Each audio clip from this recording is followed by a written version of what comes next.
మిత్రులారా నమస్తే. నా కవిత్వాన్ని ఎంతగానో ఆదరిస్తున్న మీకు మరోసారి నా ప్రత్యేకమైన ధన్యవాదాలు తెలుపుకుంటూ మరో కవితతో ఈరోజు మీ ముందుకొచ్చాను. కవితా శీర్షిక నా వాక్యాలు.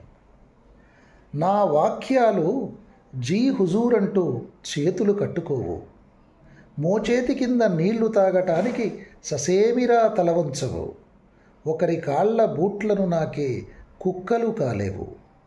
నా వాక్యాలు భజన గీతాలు ఆలపించవు, భజన బృంద సభ్యులతో కలిసి రాజ్యాన్నేలే రాజుగారిపై స్తుతి గీతాలు పాడవు. నోరు మూసుకుని బుద్ధిగా కూర్చోవు నా వాక్యాలు, కళ్ళ ముందేం జరిగినా కిమ్మనకుండా మొద్దురాచిప్పల్లా పడి ఉండవు. నా వాక్యాలు ఎవరో విసిరిన దుప్పట్లలో పిల్లిలా ముడుచుకుని పడుకోవు, ఎవరో వేసిన పరిమళాల దండల్లో మత్తిల్లి సోమరులుగా తూలవు.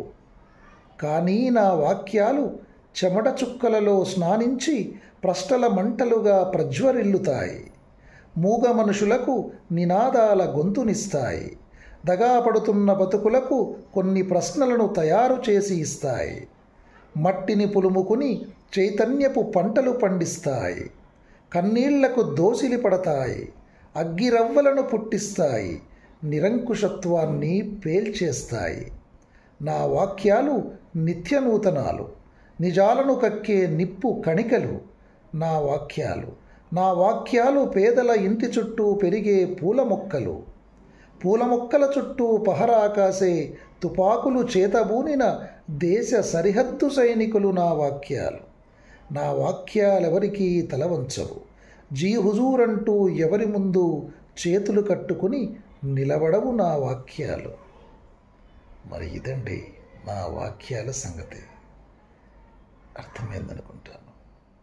మరి నా కవిత్వాన్ని ఎంతగానో ఆదరిస్తున్న మీరు మరి ఈ కవితను కూడా మీ గ్రూపుల్లో షేర్ చేసి కవిత్వానికి సపోర్ట్ చేస్తారని, అది మీ చిత్తలూరి కవిత్వాన్ని ఎప్పట్లాగే ఆదరిస్తారని కోరుకుంటూ love you all once again. Me Chittaluri. Don't forget to support me.